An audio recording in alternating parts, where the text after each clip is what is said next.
한국교통연구원이 제4차 국가철도망 관련 공청회를 열었습니다. 지역의 관심사였던 GTX-D는 김포와 부천만을 연결하는 것으로 가닥이 잡혔는데 기존 예상 구간보다 대폭 축소됐습니다. 부천시가 오정동의 군부대를 부평구 일신동으로 옮기려 합니다. 사업 추진 이후 부천시와 부평구가 처음으로 만났는데요. 부평 지역 정치권은 피해 지역 주민들을 위한 대책 마련을 요구했습니다. 부천 광역소각장 건설 계획이 제자리 걸음입니다. 지역 내 갈등이 좀처럼 실마리를 찾지 못하고 있는데 장덕천 부천시장이 주민 설득 과정을 계속해서 이어나가겠다고 강조했습니다.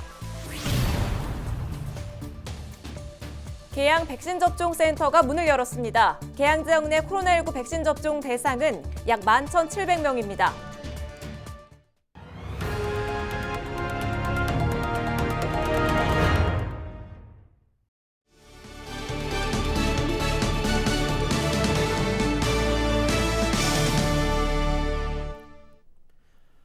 시청자 여러분 안녕하십니까? 헬로티비 경인뉴스입니다. 첫 소식입니다.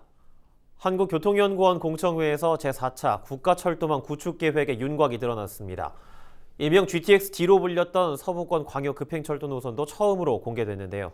서울을 통과할 거란 기대와는 다르게 김포 부천 사이 구간만 신설되는 아닙니다. 취재기자와 공청회 내용 자세히 짚어보겠습니다. 이세진 기자가 나와 있습니다. 이 기자, 노선을 두고 그동안 참 말이 많았는데 공개된 노선을 보니까 김포 부천 구간 신설 아니에요? 네, 그렇습니다. 그동안 베일 속에 가려져 있던 서부권 광역급행철도 노선이 공개됐습니다. 서부권 광역급행철도는 이른바 GTX-D라는 이름으로 불리면서 수도권 서부 지역민들의 기대를 한몸에 받았습니다. 이름만 공개됐을 뿐 노선이 확정되지 않아 지자체 유치전을 부추겼던 노선이기도 합니다. 이번 공청회에서 공개된 노선은 김포 장기와 부천 종합운동장 사이 구간입니다. 교통연구원은 이 노선이 신설될 경우 김포와 부천 구간 출퇴근 시간을 69분에서 15분으로 단축할 수 있을 것으로 봤습니다. 다만 당초 경기도와 인천시에서 건의한 노선과 비교하면 대폭 축소된 안인데요. 왜 이런 노선이 나오게 됐는지 배경 설명 잠시 들어보시죠. 지자체에서 이 노선 말고 더 규모가 큰 노선을 제안하기도 하였으나 여러 대안을 저희 연구진에서 검토한 결과 타당성이라든지 수도권 지방 간 투자 균형, 그다음에 기존 노선의 영향 등을 종합적으로 고려해서 저희 연구진은 서부권 광역급행철도를 장기 부천 종합운동장으로 제안드립니다. 지금 지자체가 제안했던 노선하고 비교를 하면 현재로서는 광역급행철도라는 이름을 붙이기엔 좀 애매해 보이는 것 같습니다. 네, 당초 경기도와 인천시에서 제시한 안을 좀 보면요. 경기도는 김포를 출발해 부천과 서울 강남을 통과해 하남까지 가는 노선을 제안을 했고요. 인천시는 이 노선의 부천에서 청라 그리고 인천국제공항으로 뻗어져 나온 이른바 Y자 노선을 제안을 했습니다. 구체적인 노선에는 차이가 있지만 두 노선 모두 수도권 서부 지역에서 서울 남부로 향한다는 공통점이 있습니다. 때문에 김포 부천 구간만 연결하게 된 배경에 예산을 비롯한 타당성 부분도 있겠지만 철도망 계획으로 강남을 포함한 수도권 집값이 또 한 번 요동칠 것을 우려해 노선이 대폭 줄어든 게 아니냐 이런 의혹도 나오고 있습니다. 그래요. 그럼 이렇게 되면 노선 유치를 공약으로 내세운 정치권이 조금 난감해질 것 같은데 정치권 반응은 어떤가요? 네, 공청회 이후에 지역 정치권은 즉각 입장을 냈습니다. 먼저 김포시입니다. 김주영, 박상혁 국회의원과 정화영 김포시장은 공동 입장문을 내고 기대에 부족한 것이 사실이라면서 당초 김포시와 경기도가 건의했던 노선 전체를 단계적, 지속적으로 추진하겠다라는 계획을 내놨습니다. 다만 신설되는 노선이 교통망 확대라는 지점에서는 효과가 있다라는 말도 남겼는데요. 예를 들면 부천 종합운동장까지 연결되는 서부권 광역급행철도를 GTX-B나 지하철 7호선과 연결을 하면 골드라인 환승 대신 서울에 진입할 수 있는 또 다른 노선이 생긴다라고 이제 보는 겁니다. 그러면서 주요 급행 노선들과 환승역을 설립하거나 GTX-B와 직결되는 방안도 추진을 하겠다라고 덧붙였습니다. 인천시도 입장을 냈는데요. 인천시는 정부가 부동산 여파를 의식해서 노선 축소 결정을 한 걸로 분석을 한다면서 기존에 인천시가 제시한 안은 당분간 추진이 어려울 것 같다라는 입장을 냈습니다. 다만 이번 공청회에 포함된 공항철도 급행화가 기존 제시안의 대안이 될 수 있다라는 의견을 덧붙였는데요. 이 부분은 직접 한번 들어보시죠. 이제 새로운 개념의 그런 Y자 컨셉이다. 당초에는 이게 이렇게 됐었던 건데 이 두 노선의 이제 축이 조금 바뀐 겁니다. 이놈이 이쪽 위로 이제 지나간 겁니다. 이렇게 위로. 그런 개념이라고 보시면 됩니다.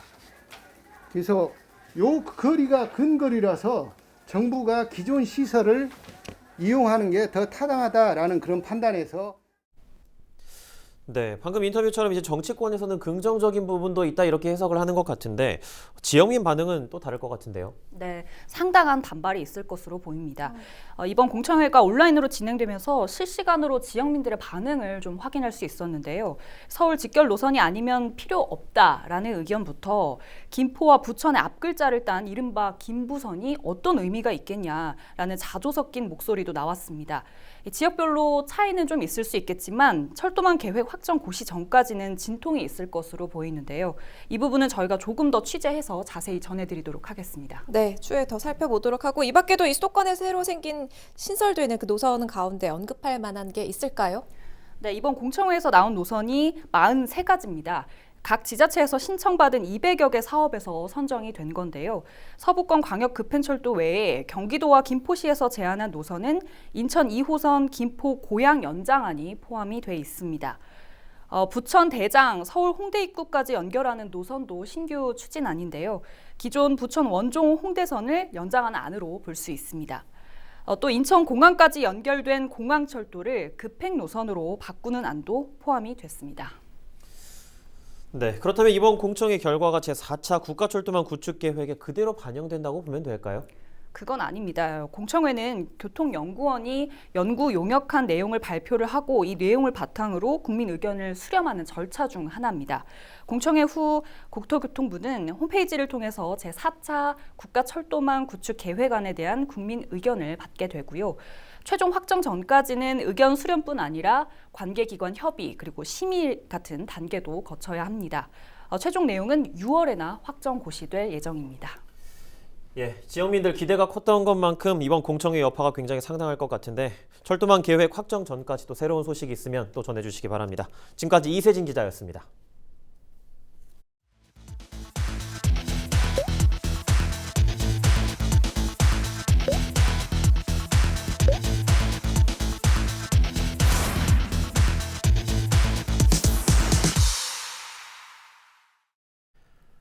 (22일) 열린 제4차 국가철도망 구축계획 공청회에서 기존 홍대 원종선을 3기 신도시인 대장지구까지 연장하는 방안이 거론됐습니다. 이렇게 되면 대장지구에서 부천 원종동을 거쳐 서울 서부권인 상암과 홍대 입구까지 한 번에 이동할 수 있습니다.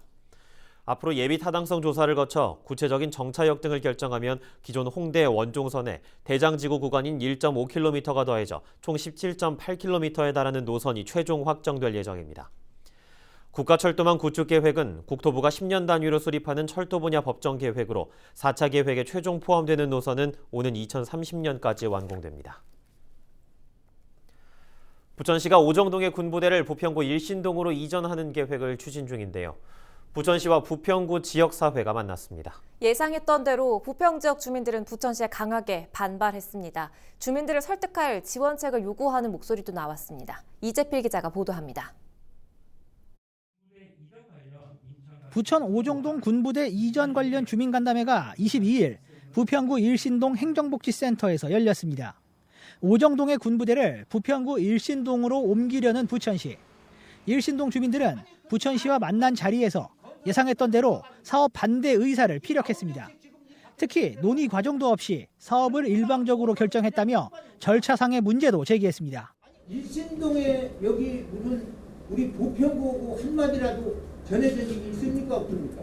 우리 일신동 법정 저걸 하나 없애버리시오. 그러면 차라리 국방부 통해가지고 부대동으로 아주 일신동을 만들어요. 부천시는 사업을 일방적으로 진행하는 것이 아님을 강조했습니다. 인천시와 국방부가 지난 2019년 지역 군부대 재배치에 합의했고 이 합의에 부천 오정동 군부대 이전도 포함됐다는 겁니다. 저희들이 어떤 국방부라든지 인천시의 어떤 군부대 현대화 통합 배치 계획에 따라서 우리 부천시가 국방부 사업을 대행해주고 있는 그런 상황인 겁니다. 그래서 부천시하고 부평구 간의 어떤 지역 간의 갈등 이런 문제로 생각하지 않았으면 좋을 것 같습니다. 지역 정치권에서는 오정동 군부대 부지개발 사업으로 막대한 이익을 가져가는 부천시가 일신동 지역 주민들을 위한 지원책을 마련해야 한다고 주장했습니다. 3조 1천억이 나오더라고요. 그럼 그런 막대한 개발 이익이 발생이 되는 그럼 그런 거에 대한 대책은 좀 어느 정도 가지고 오셔서 얘기를 줘야지 우리 주민들이나 저희들도 진정성을 갖고 대화하실 의향이 있구나 이렇게 생각을 하지. 이뿐 아니라 군 비행장 이전 등 일신동 지역 주민들의 요구사항을 국방부에서 받아들일 수 있도록 부천시가 적극 지원해야 한다고도 강조했습니다. 항공대가 이전을 하고 그 다음에 부대가 들어오든 뭐가 오든 그걸 바라는 거지. 지금 뭐 시야의 갈등 문제 이런 걸 듣고 자 이러는 건 아니에요. 부천시도 합심해서 같이 좀 도와주고 서로가 같이 가야 상생이지. 군부대 이전 사업을 두고 처음으로 대면한 부평과 부천. 두 지역이 합의점을 찾을 수 있을지 관심이 집중됩니다. 헬로티비 뉴스 이재필입니다. 부천 광역 소각장 추진에 대한 지역 내 갈등이 좀처럼 해결의 실마리를 찾지 못하는 모습입니다. 부천시와 주민들이 각각 서로 다른 입장 차이만 재차 확인하면서 사실상 처음 계획처럼 빠른 추진은 어려워 보입니다. 이정하 기자가 보도합니다. 장덕천 부천시장은 광역소각장 추진 상황을 묻는 질문에 현 시점에서 주민 거부감을 잠재우고 설득하는 게 가장 큰 과제라고 강조합니다. 배기가스에 대한 우려들이 많으시잖아요. 그런 기술적 검토 이런 것들을 다 하고 있고 가장 열심히 하고 있는 건 이제 그분들 비대위 쪽하고 소통을 통해서 사실은 부천의 미래를 위해서는 꼭 필요한 거는 다 공감을 합니다. 이제 광역화에 대한 문제를 가지고 기술적으로는 이거 좋다 하고 다 하시는데 이제 광역화에 대한 거부감들이 상당히 큰 건데 현대와 설비를 갖춘 소각시설은 문제가 될 게 없다는 입장입니다. 그러면서 지속적으로 주민 설득 과정을 이어나가겠다고 말했습니다. 과거 같은 그런 소각시설이 아니기 때문에 좀 우려를 말아달라는 그런 전문가들의 얘기가 있었다고 하더라고요. 근데 실제로 그렇습니다. 이제 그런 것들을 지속적으로 눈으로 보고 설명드리면 좀 이해도가 높아지지 않을까. 또 부천을 포함한 3개 지역의 광역 소각장 추진이 실패했을 경우 더 큰 문제가 발생할 수 있다고 지적합니다.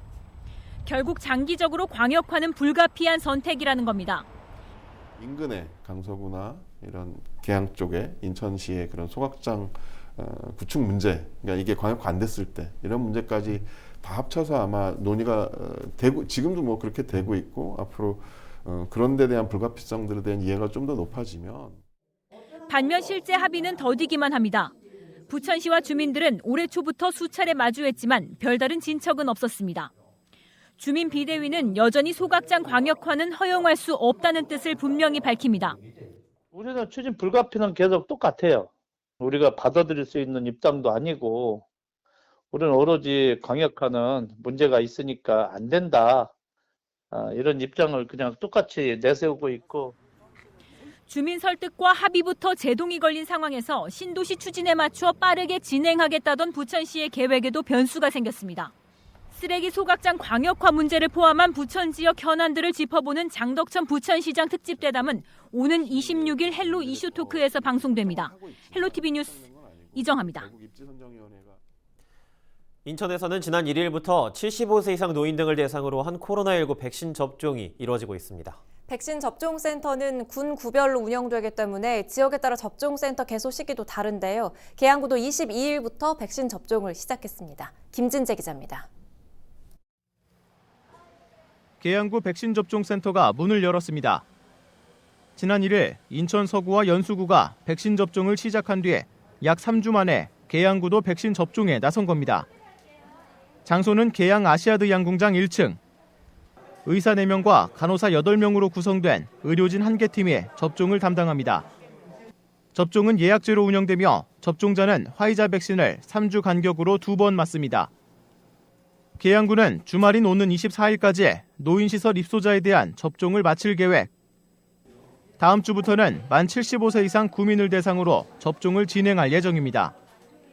이번 주는 저희 시설 어르신 700명을 대상으로 접종을 할 예정입니다. 그리고 다음 주부터는 하루에 600명 정도 접종을 할 계획입니다. 계양군의 만 75세 이상 노인은 모두 14,000여 명, 이 중 11,000명가량이 백신 접종에 동의했습니다.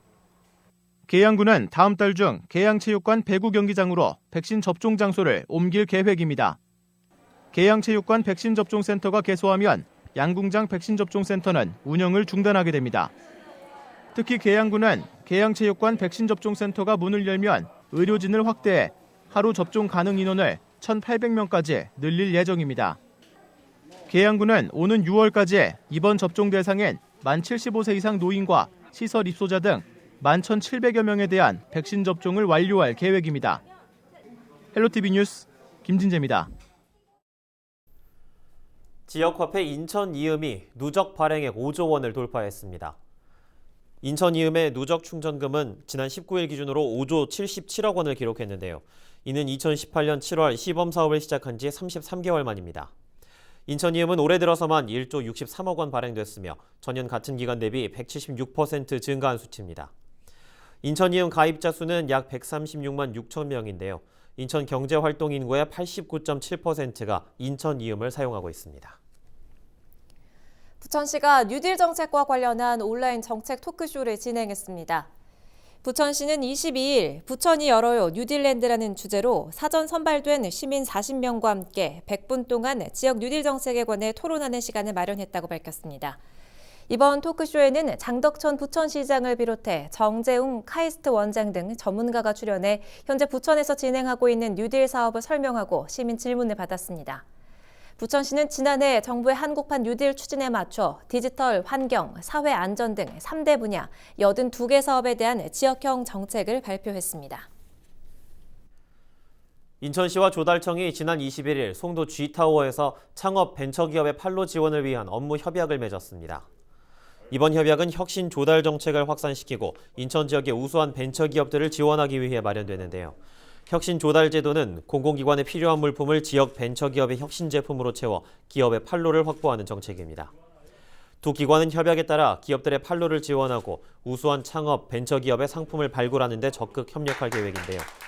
특히 업체가 조달청의 창업 벤처기업 인터넷 쇼핑몰 벤처나라에 상품을 등록할 시 인천시의 추천을 받으면 조달청에 가점을 부여받기도 했습니다. 박남춘 인천시장은 우수한 창업 벤처기업이 국내를 넘어 해외 조달 시장까지 진출할 수 있도록 적극 지원하겠다고 말했습니다. 인천시가 중국산 고춧가루를 국내산으로 거짓 표시한 업체 등 5곳을 적발했습니다. 인천시는 지난 3월 15일부터 4월 20일까지 지역 김치 제조업소와 연관된 통신 판매업소를 단속했는데요. 적발된 업체는 중국산 고춧가루를 사용하면서 온라인몰에는 국내산 고춧가루를 사용한다고 광고하는 등 소비자들을 속인 것으로 확인됐습니다. 특사경은 적발된 업체 5곳을 검찰에 송치할 예정입니다. 인천시는 최근 중국산 김치의 위생 문제가 대두되자 선제적 대응 차원에서 단속에 나섰습니다. 인천시가 원도심 주차난 문제 해결을 위해 2021년도 주차 종합 실행 계획을 추진합니다. 주차 종합 실행 계획에는 주차장 확보와 선진 주차 시스템 도입 등 4개 분야 16개 세부 과제가 담겼는데요. 실행을 위해 1,059억 원의 예산이 투입됩니다. 특히 인천시는 공영주차장 요금 체계를 개선하고 불법 주정차 문제 해소 방안도 적극 모색할 계획인데요. 매분기 실적을 점검해 시민들이 체감할 수 있는 성과를 이끌어낸다는 방침입니다. 새벽 시간 마을회관 주변에서 난 불을 빠르게 발견해 더 큰 불을 막은 김포 CCTV 관제 요원이 소방 표창을 받았습니다. 김포시 도시안전정보센터 관제 요원 오명숙 씨는 10일 0시 30분쯤 CCTV를 확인하던 중 하성면 후평리 마을회관 주변에서 불이 난 상황을 발견하고 관계기관에 신속하게 알렸습니다. 아무도 널 깨우지 못할 거야. 잘 자, 잘 자.